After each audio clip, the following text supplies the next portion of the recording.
কাছেও যেতে পারি না, হাত দুটা উঠেও কিছু চাইতে পারি না, মাফ করে দেওয়া যায় না?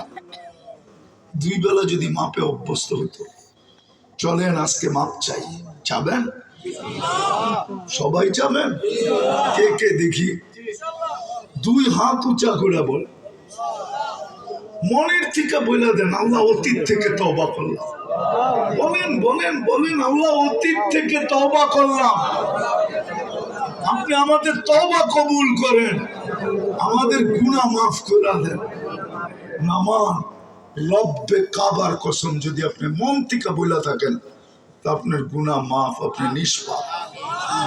আপনি আল্লাহকে চিনেন না। আল্লাহ সব উম্মতের জন্য একরকম, উম্মতে মুহাম্মদের জন্য আরেক রকম।